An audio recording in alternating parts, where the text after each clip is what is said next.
There's a photograph I keep on my desk, a young woman in uniform, eyes lit with conviction, shoulders squared like she's ready to take on the world. Her name was Tracie Joy McBride, and she wanted to teach music.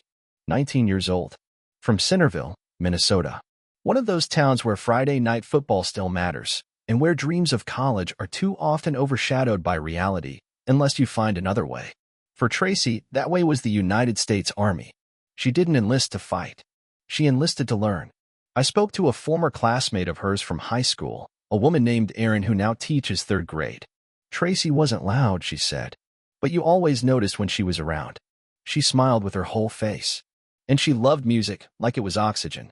Tracie played clarinet in the school band, led the choir her senior year, and tutored younger kids in her free time. She wanted to study music education, maybe even return to her hometown someday to teach in the same school where she grew up. But college was expensive, and her family didn't have much. The Army offered a solution. Through its education benefits, Tracie could serve, save, and study. She scored high on her entrance exams and was slotted for training as an intelligence analyst, a position that required a sharp mind, discipline, and months of technical instruction. That path brought her to Goodfellow Air Force Base in San Angelo, Texas, in February of 1995. She had been there for just 10 days.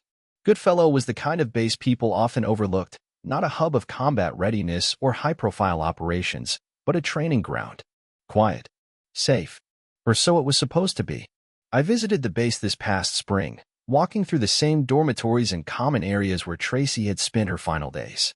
The laundry room was still there, fluorescent lights humming, vending machine in the corner.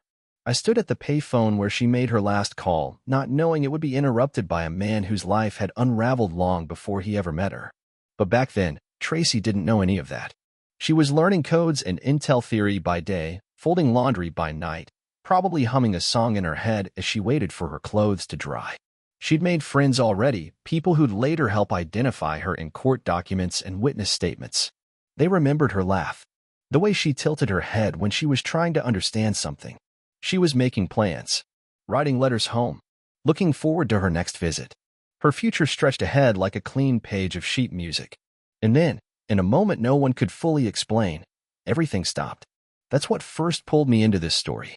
Not just the crime, but the collision of two people's paths, one full of light, the other dragged down by darkness, in a place where neither of them should have been vulnerable.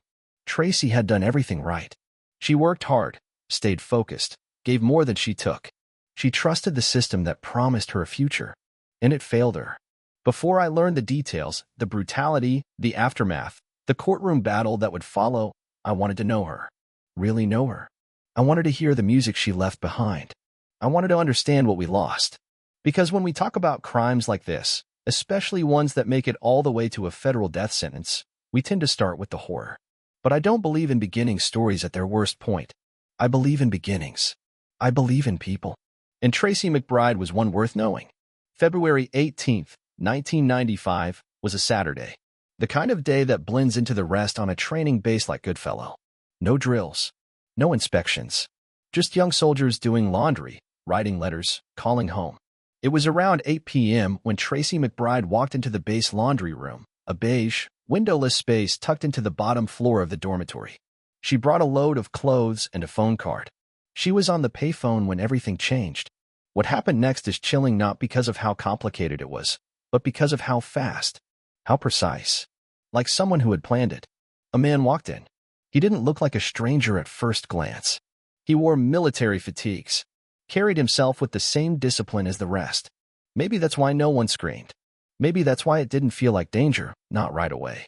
But then he grabbed her. There were other soldiers in the room, male trainees who heard her yelp, saw the struggle, and jumped up to stop him. But he had a weapon. Not a gun, not a knife, just something in his hand that made them hesitate. Some reports say it was a tire iron. Others say it was just his sheer size and presence that froze everyone. He forced Tracie out of the room and into his car, a dark vehicle waiting just outside the dorm. In under a minute, he was gone. That minute would haunt Goodfellow for years. When the military police arrived, it was already too late. Tracie was missing. The base went into lockdown, but there were no cameras at the exits, no license plate captured, no witness who could give a full description of the man or the car. It was as if she had vanished into thin air. Only she hadn't. By dawn, the Air Force Office of Special Investigations had launched a full-scale search. Flyers went up. Checkpoints were established. I spoke to one of the officers who handled the initial incident report, now long retired. He remembered the moment he realized this wasn't a prank, or a misunderstanding, or some misguided hazing. She didn't run away, he told me. We knew that right away. She was taken. And whoever did it, he knew what he was doing. It was the kind of kidnapping that leaves behind no ransom note, no demand, no signature. Just silence. A vacuum. But silence has its own weight. And it doesn't last long. Later that morning, the military received a tip from someone at the base who had seen a suspicious man the night before. Not an airman, but an Army veteran, someone who shouldn't have been there. He had shown up on base pretending to look for someone. He had wandered into several buildings, asking vague questions. That man's name, Louis Jones, Jr. He was 44, a former master sergeant, decorated, disciplined, and damaged. Jones had no authorization to be on Goodfellow. He wasn't assigned there. He had no reason to be walking through the laundry rooms and dorm hallways. But somehow, no one stopped him. No one checked. Later, authorities would learn he entered the base through an unsecured checkpoint, dressed in a way that suggested he belonged. That was his weapon, not just strength, but camouflage. The same training that once helped him blend into enemy territory was now used against his own country. 24 hours after the abduction, the FBI was brought in. Because the crime occurred on a military base, it was immediately federal. Jurisdiction shifted. The investigation expanded. And yet, still no sign of Tracie. Her family had been notified. Her mother flew to Texas. Her sister began organizing search efforts. Every hour stretched like a rope pulled tighter. Then came the break, a quiet but explosive discovery that changed everything. Tracie's body was found under a bridge just outside San Angelo. The location was remote, unlit, and well hidden. She had been sexually assaulted and bludgeoned to death with a tire iron. She was left there like garbage. I've reported on crime scenes before. But this one was different. Because the monster hadn't crept in from the shadows. He had walked through the front gate. In uniform. Her death wasn't just a tragedy. It was a betrayal. And as I stood under that bridge years later, tracing the dry creek bed with my boots, I kept thinking, what if someone had stopped him? What if one more person had asked a question, checked an ID, spoken up? But no one did. And so Tracie's music, the life she was building note by note, was silenced. The man who took her hadn't vanished. In fact, he was hiding in plain sight. And what investigators would soon discover about Louis Jones, what I would uncover in the months that followed, would send shockwaves through every assumption we had about heroes, trauma, and the thin line between protector and predator. I've interviewed killers before. I've studied their files, combed through their pasts, spoken to the people who once loved them and the ones who barely escaped them. But Louis Jones wasn't like the others. Not at first glance. He was polished, respected, a veteran with 22 years of service in the United States Army. He had worn the same uniform as the people who tried to stop him that night at Goodfellow. And that uniform, the way it fit, the way he moved in it, gave him something predators rarely have: legitimacy. Jones had enlisted in 1970, right out of high school. He worked his way up through the ranks, served in elite units, and deployed to some of America's most violent engagements, including the 1983 invasion of Grenada and Operation Desert Storm in the Persian Gulf. He was good at his job. Some even called him exceptional. Medals, commendations, field promotions. His personnel file reads like a portrait of discipline. But it also reads like a warning if you know what to look for. The cracks were there. The Army just didn't want to see them. After Desert Storm, Jones changed. That's what his ex-wife, Sandra Lane, told investigators. He came home with a fuse so short you could hardly speak around him.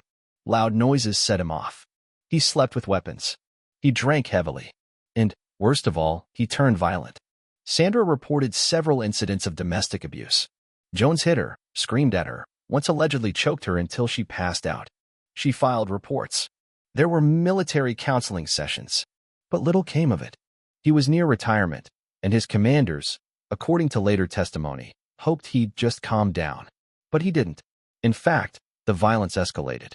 A few weeks before Tracie's murder, Jones assaulted Sandra again. He slammed her head against a doorframe, threatened her.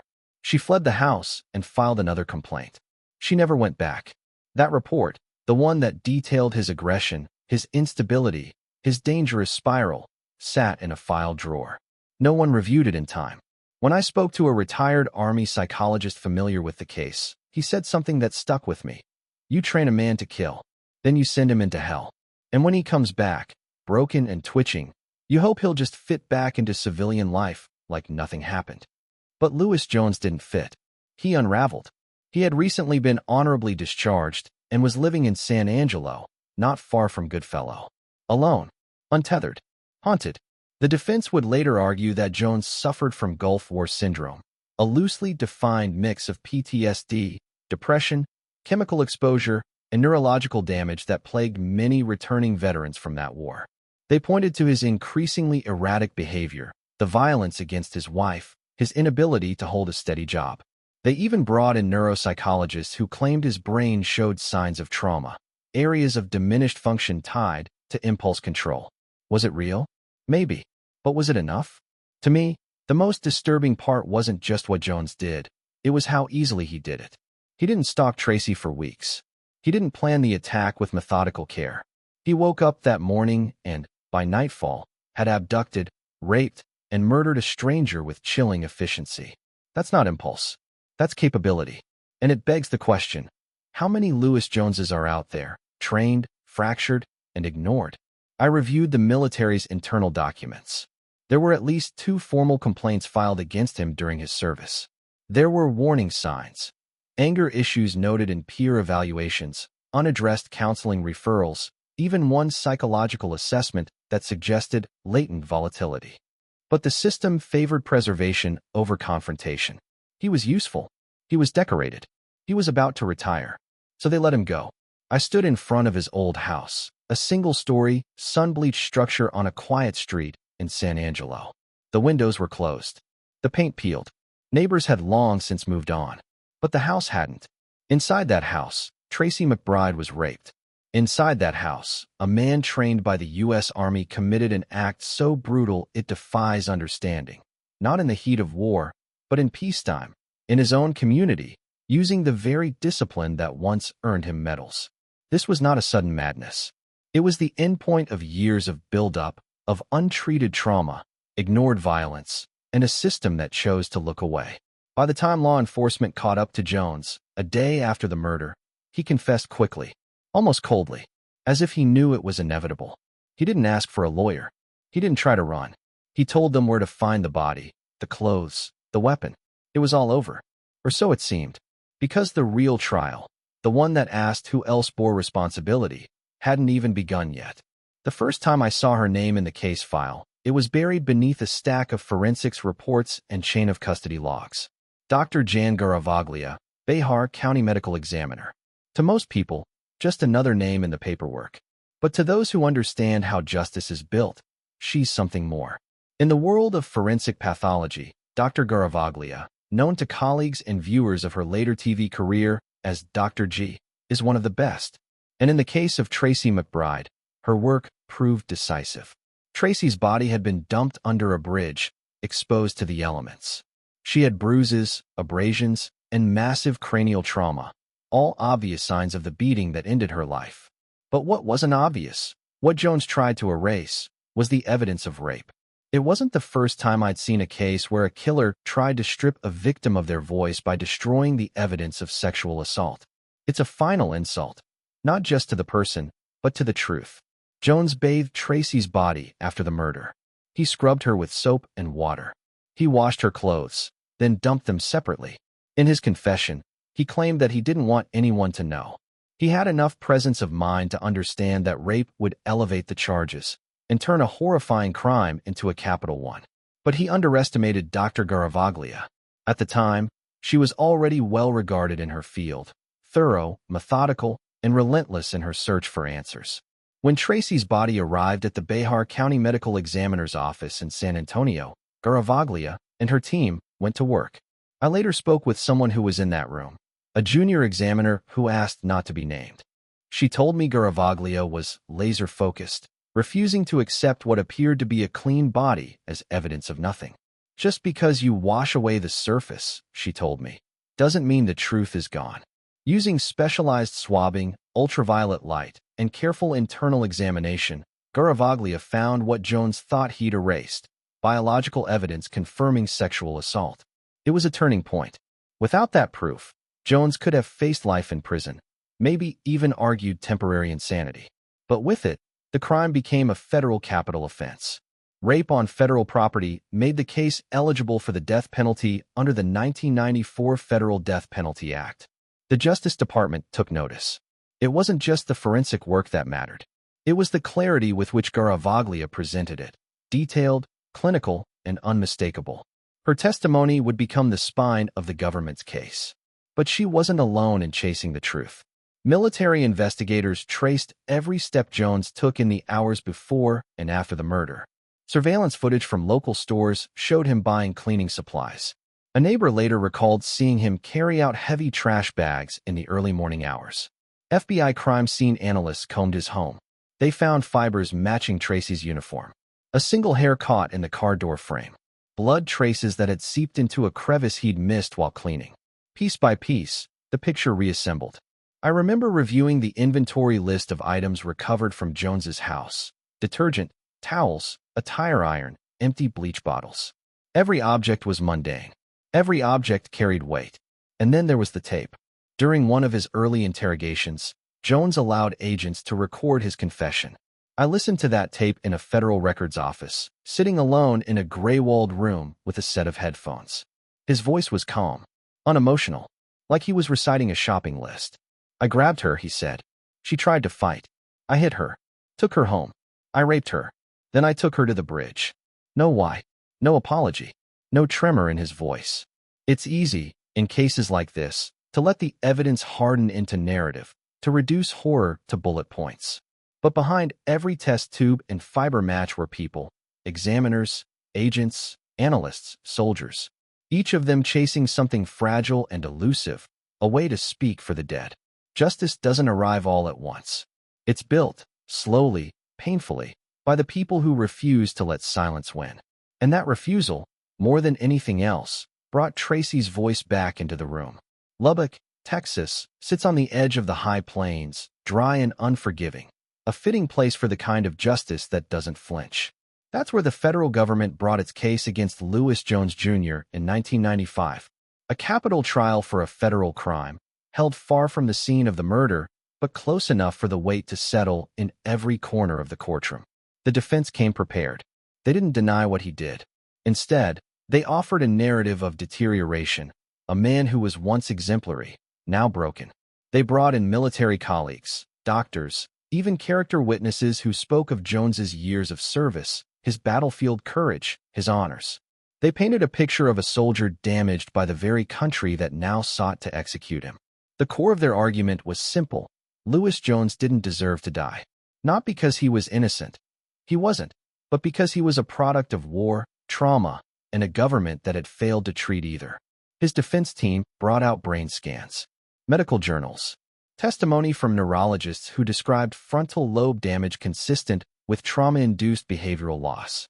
They suggested that exposure to toxins during the Gulf War may have affected his judgment. They showed images of dead nerve tissue, MRI anomalies, blood tests. To their credit, it wasn't junk science. The injuries were real, but so was the crime. Then the prosecution stood up. They didn't contest the trauma. They acknowledged the brain damage. But they showed that Jones had made dozens of deliberate choices, posing as military personnel, gaining access to a base, abducting a stranger, hiding the evidence, attempting to erase the rape. This wasn't a break, the prosecutor said. It was a plan. They brought in Dr. Garavaglia. She laid out the evidence, clean, irrefutable. They played the tape of Jones's confession. And then, perhaps most chillingly, they revealed that Jones had previously fantasized about violence, something he had written in a private notebook found during the investigation. But the real turning point didn't come from the courtroom arguments. It came from a series of classified Army memos declassified shortly before the sentencing phase, documents the prosecution barely had time to review, but that would haunt me long after the trial ended. Buried in a folder labeled medical, behavioral incidents were internal Army assessments dating back years before the murder. Evaluations that warned of Jones's increasing aggression. Reports filed by supervisors that described him as emotionally volatile, obsessively paranoid, and potentially dangerous. At least one report included a direct recommendation for psychological evaluation and suspension of command responsibilities. That evaluation was never acted upon. Instead, he was rotated to a less intensive unit. No suspension, no counseling, no record in his discharge file. The documents were explosive, not legally, but morally. They didn't absolve Jones. But they did something almost worse. They exposed how many people had seen the warning signs and done nothing. It's easy to blame the monster. Harder to ask why he was allowed to grow inside the system. The jury deliberated for 6.5 hours. I remember the room when the verdict was read. Still, airless, like we were all holding our breath. Guilty. Death. Jones sat motionless. No tears. No outburst. Maybe he expected it. Maybe he felt it was owed. Or maybe he had already disappeared somewhere deep inside himself, a place no one in the courtroom could reach. For the McBride family, the verdict was a form of justice. But it wasn't healing. I sat with them briefly that evening. They didn't celebrate. They didn't even speak much. What could they say? The person who mattered was gone. After the trial, I kept returning to those memos, reading them again and again, like a bad song stuck in my head. Somewhere in the Pentagon, someone signed off on a decision to let Louis Jones walk. Not once, but over and over. That's the part the jury didn't see. That's the part the country never talks about. Jones didn't kill in uniform, but the uniform shaped the man who did. And now, with a death sentence secured, the case was moving toward its end. March 18, 2003. Terre Haute, Indiana. Federal Correctional Complex. It was just past 7 p.m. when the witnesses were led into the viewing chamber. Some came for justice. Some came for closure. Some came because they needed to see it, to prove that it was over. Louis Jones Jr. was strapped to a gurney in the center of the execution chamber, his arms extended, his face calm.